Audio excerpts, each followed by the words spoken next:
success always leaves clues. So find the people who have done it, figure out how they have done it.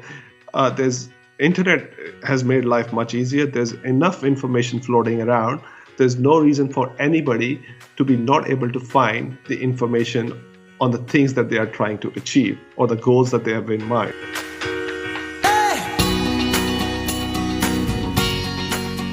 This is Property Investory, where we talk to successful property investors to find out more about their stories, mindset, and strategies. I'm Tyron Shum, and in this episode on Property Investory, we continue the conversation with IT professional and rent investor Jas Sidana. You'll discover the best way to pay off your mortgage and how educating yourself early will help you reap the rewards later.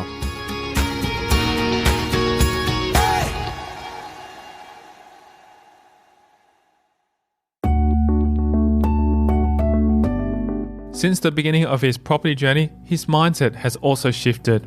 Yeah, actually, the mindset has changed completely. When I started, I said I bought a block of land, hoping that I'll build my house on it, and then it will take me rest 30 years to pay it off.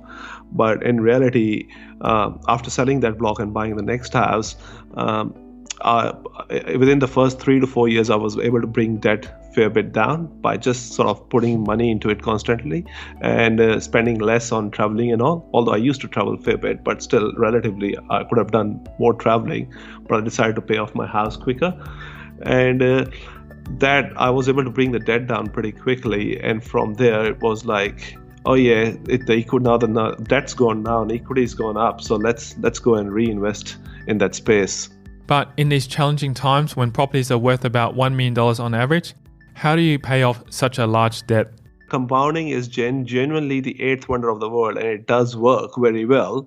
If you start paying off your house quickly, and if the price keeps going up, $1 million, its property is never going to be easy to buy. Australia is a very sought after place. Population is growing constantly, so it's a dream if you think that the property prices are going to crash, or that property is going to be affordable, or government is going to be able to do something for you. You just need to save for your deposit. However you do that, spend less on travel or spend less on coffee, whatever that is.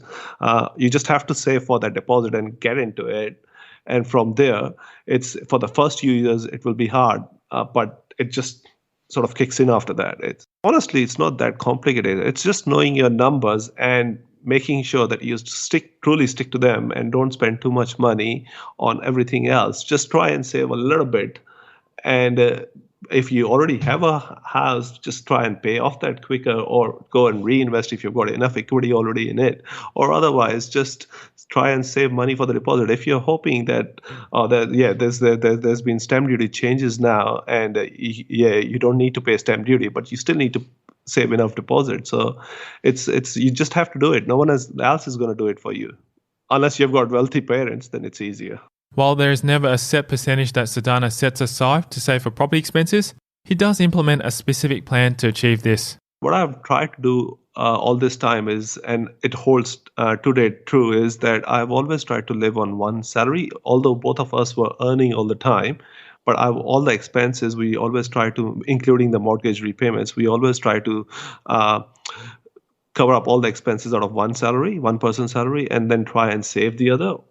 So that's the motto that I've always lived on, that it's only one person working in the house, not the other. Because my wife currently, as example, is on maternity leave.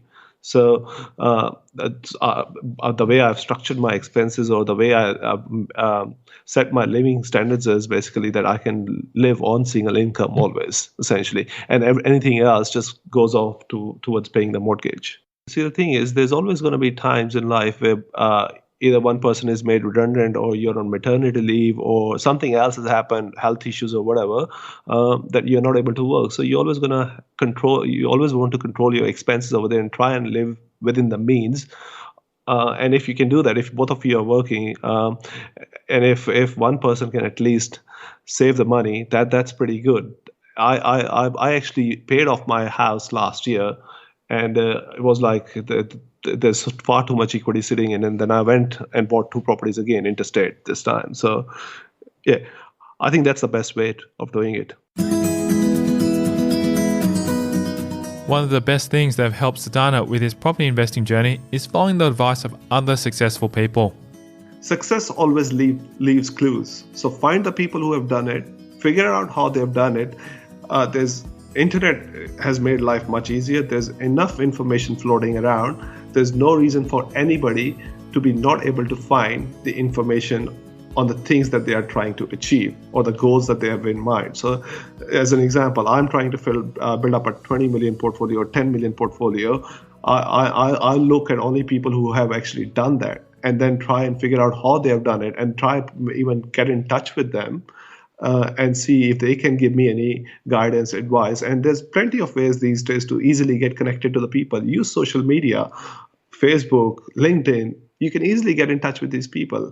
And generally you'll find is the people who are successful, they are willing to give away. So they will share information, they'll share knowledge. Sidana shares more about the 6 properties he has invested in over the years, which now makes up his expanding portfolio. So the first 3 are actually located in the within sort of 10 kilometers radius to each other, and that's towards the southeast of Melbourne, which is Berwick. And the first one that I purchased was for 287, and currently it's close to 600 roughly. The second one that I purchased was for 307, and that's close to, conservatively, it's probably close to 570-ish. The third one that I purchased was my principal place of residence, again, a bigger house that I live in. And that was in 2012 that I purchased it. When the market was at rock bottom, I purchased it for 436. Today, it's probably worth 700K. And fourth one that I purchased now. This is the time when I decided to branch out because I had enough knowledge and I was comfortable to invest in property that I decided to branch out of the backyard and invest in other suburbs. So I bought in Frankston, which was in 2013, and I purchased that for 340. And today it's again close to anywhere between 6 to 620. It sits in. That area has actually done really, really well. And it's a decent sized block, backs a golf course. So it had few good wins to it. And the fifth one that I purchased was in Queensland. It's in Springwood, which is about 20 kilometers from the CBD. And that I bought for 415 it was. And then I spent roughly 10K to renovate it. Currently, it's probably worth about 450, 460 after doing the renovations. So the rent on that before renovations was roughly around 370, 380. After renovation, it was about 410 per week. And the last one is actually in Adelaide, which is a house, and it's in Christie's Beach, and that one I bought for 315, and I can actually knock that house down and put 4 units on it if I really want to, but I'm not going to do that straight away, and maybe in another few years once it's gone up a little bit. And plus I've got my wife's on maternity leave. We sort of busy with the family, so I don't want to focus on that stuff right now, but in a few years time I will. With the potential to either subdivide or add value to most of his properties, he explains how he could go about it. And most of the purchases that are made are very traditional style purchases, which is house and land kind of thing, but with a very old house and a decent sized block. And majority of them, except number 3 that I bought, which was again a bigger house that I plan to live in down the line again. All the other ones pretty much can be at some point knocked down and subdivided and put 2 or 3 units on it, depending upon what the council regulations are at the time. It's not a house and land package that I'm buying. It's generally a older house which has got where some improvements can be made, or where the block size is decent enough that can be subdivided, or if I knock it down, I can put multiple units. Like the one that I bought in Queensland recently, it's a corner block. It's right opposite to a school. Regulations over there are changing. Zoning is changing constantly. So I'll be able to, within the next couple of years, I will be able to put at least I can do that today. But today I can put 2 units onto it if I knock the house down, or I can just put a granny flat without knocking the house down. But if I was to knock the house down within 3 or 4 years, I'll actually be able to put 2 3 units on it depending upon what the regulations are at the time. Coming up after the break, we'll delve further into Sidana's property investing strategy. I was being very careful when I was building it that I can actually add some value to it down the line at the same time. How educating himself on finance benefited him in the long term. My wife, she's a chartered accountant. She's not a tax accountant, she's a chartered accountant. So a little bit I was able to learn from her of how the tax returns are done, what the depreciation schedule is, the basic stuff, And that's next. I'm Tyron Shum, and you're listening to Property Investory.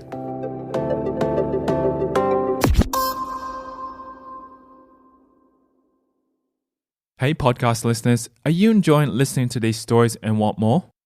Then head over to propertyinvestory.com and subscribe to receive your free property case studies that I only send exclusively via email. Just one of the many benefits of being part of this community. These real case studies are from experienced property investors where they share specific numbers of their portfolio, the strategies, and much more. Simply visit propertyinvestory.com to get your free case studies. Now back to the show. So, what has been the strategy behind Sidana's portfolio, enabling him to be able to achieve what he has so far? The way it was started was I wanted to build a base portfolio which can from there on grow itself. I was trying to build a base portfolio over there, which is these 6 properties. But when I say the base portfolio, I was being very careful when I was building it that I can actually add some value to it down the line at the same time. And now that that's done, I'm more heading towards, and I've got enough equity sitting in place, I'm more heading towards either buying a block of units where there's 2 or 3 or 4 units in a block that I can buy the whole block, or heading towards development rather than just buy and hold strategy, which is this base portfolio essentially. But even with this base portfolio, I know I can make changes to it and generate equity out of it essentially. Having such a well thought out strategy, it took a gradual education for Sidana to get to the stage where he could utilize and benefit from it. I have been constantly listening to all the podcasts that come out, or I'm always on the Sky Business Channel at night. Like I at least spend 2 hours. If I'm not able to, I'll record the shows and watch it over the weekend or whatever for related to property and shares. I'm constantly every day reading financial review to see what's happening with the economy. So as said, it's not just the property game; it's also the numbers game, which is where the interest rates are heading, where the economy is heading. So it's important to understand that as well. And I actually genuinely do spend at least an hour a day just catching up with all the stuff that's happening in the economy, with the interest rates, economy, RBA news, if there's any RBA news that are coming out, if there's unemployment or employment news, or the ABS data that's coming out, basically. So all of that, I do spend a lot of time on that, essentially. It's funny, finding the property is not hard. That's the easy part. It's understanding what's happening in the economy, which areas to invest in, where the infrastructure is heading towards. That's more tricky, I think. To learn more about finance, an important aspect of investing, he sought help from accountants and other trusted experts. One thing I've been lucky is that my wife, she's a chartered accountant. She's not a tax accountant, she's a chartered accountant. So a little bit I was able to learn from her of how the tax returns are done, what the depreciation schedule is, the basic stuff, and the more advanced stuff, basically setting the structures up, whether the property needs to be cross-collateralized or not, all of that stuff. That was more sitting with few tax accountants out there, or with the people who have not I won't call them mentor, but because I've never had a mentor, but taking advice from people who have got much bigger portfolios, whether it's 10 million, 20 million, speaking to them, listening to them constantly, and it's putting the right team in place around you of whether you want to call them mentors, or if you just follow someone in terms of reading news and all, if there's a particular economist, and then having a right bank lending manager or right mortgage broker, which I think is very important actually to have in place, because they should be able to guide you of They should be able to understand your need, what your needs are, where you're trying to head to, and put from the very start, try and put the structure in place accordingly. So for me, I was lucky at the time. The bank that I was dealing with, lending manager was pretty smart. I built up a relationship with him. Then down the line, I found a mortgage broker, a good mortgage broker. So I had built up a relationship with them. I've got a very good relationship with the accountant who's actually in Sydney, and I'm in Melbourne. So I don't look at the same state. Wherever I find the right person, I just go ahead with it. Like my lending manager is sitting in Queensland, my accountant is in Sydney. My all the depreciations that I'm getting done from are basically in Victoria. But for the property valuations and all, I constantly have got agents advising me on that stuff. So it's you really need to build the right team over there, which is the core, and that's also another hard part. So, what personal habit has contributed to Sidana's success? Lot of reading, to be honest. Whether it's financial review, whether it's property magazine, money magazines, whatever, or there's different kind of books, what it takes, or think and grow rich, extreme money, that kind of stuff. So that apart from having the right team in place, it's just educate yourself as much as you can. He would recommend these books and resources to read to gain insight into the strategy that is right for you. I'm not a big fan of any one book, but I have read few myself, like Mark Burris, What It Takes, Think and Grow Rich by Napoleon, Extreme Money by Satyajit Das. So there's quite a few of them. Intelligent Investor, which Warren Buffett always shares about. So they've got a few books. It's just what you need to do is you need to grab few of them and start reading to see what resonates with you, because every person is different. Every person's strategy is different. So try a few different things over there, reading different kind of books. Or different kind of magazines or newspaper, but don't read the gossip newspapers, which is The Age or SMH. They're purely there for gossip. Read some true stuff, and Financial Review is a good paper to read, and some of these books, and then see what really resonates you. If he were to meet himself 10 years ago, what would he say? See, the thing is, I migrated to this country, so I didn't have enough knowledge or anyone who could guide me on the path. So it took me a bit of time. Well, first of all, it took me, I was 25, 26 when I got my citizenship. So it was although it wasn't really late when I got started, but still I could have started a bit early, but that wasn't even a choice for me or option for me. So if I knew different sources from where I could educate myself at the time, again, that's the same thing that I'm repeating. I know, broken record I'm sounding like now, but if I could have if I could have found that information before, I would have straight away been on it completely. Like these days, all I do is I don't really care about what area I'm going to buy invest next, or what sort of property I'm going to buy, or what shares I'm going to buy. None of that. All I just try and do is educate myself, predict what's going to happen in the economy next, whether it's with the GDP growth or whether it's with the interest rate or whether it's with the inflation, and see if what I'm guessed over there is right or not. So as said, like I fixed most of my 80% of my portfolio at the time when the rates were at rock bottom. So that was an educated guess that I made. It's always a guess at the end of the day. No one's got a crystal ball, but that was an educated guess that I made, and that worked out pretty well for me. I mean, they fixed at the lowest rate right now for the next 5 years, so I don't even have to worry about anything. Yeah, well, you've got yourself set, so you can easily either pay more off and build more equity up, or keep investing, which sounds like that's where you're heading, which is fantastic. Yeah, now I'm just trying to fast track things a little bit. I said the base portfolio has been laid out. Now I'm just trying to fast track things a little bit now that I've got equity. The challenge that I'm finding right now is making sure that I find if I'm going to go into joint venture projects, I'm trying to find the right like-minded people over there who think alike and who have got a certain goal.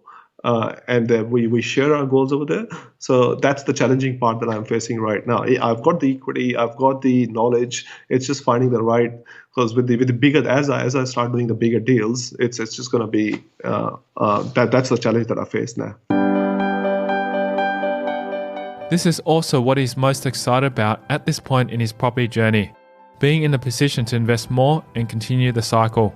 It's just the situation that I'm in. I'm pretty happy. Like now I'm a little bit more. I won't say the word relaxed is not the right word, but I'm pretty happy in the in the situation that I am in currently, where my portfolio is 60 to 65% geared, and I've got enough equity over there. My house, as I said, I more or less paid off, but then I decided to take some money out of it and invest more. So I'm pretty happy the situation that I am in right now, and I really just want to fast track things from here. Honestly, and honestly, to all the people who are listening out there, don't procrastinate too much. Just decide that you want to do it. Start educating yourself and set the right team around you. It will just happen. If you find the right like-minded people, or the people who you admire or want to be like, just, as I said, success leaves clue. Just follow them. There's always enough information out there, and it will happen. If you're committed to it, it's going to happen no matter what. If you'd like to connect with Jas Sidana to find out more about his strategy, you can do so through anyone who wants to hit me. They can hit me on the Facebook. Basically, my Facebook handle is JAZZ Sidana, SID for Delta, A and for Nelly, A for Apple, Jas Sidana. So you can find me on Facebook, and I'm more than happy to share the knowledge or discuss anything in general if anyone's keen about anything. So. Thank you to Jas Sidana, our guest on this episode of Property Invest Story.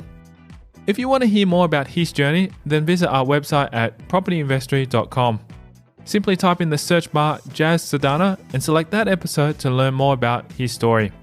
Also, if you haven't subscribed to receive your free property case studies that I only send out exclusively via email, you can text me your email address to 04 99 88 10 40 to subscribe.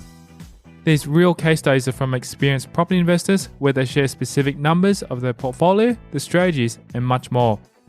Simply text me your email address to 04 99 88 10 40 to get your free case studies. Thanks for listening.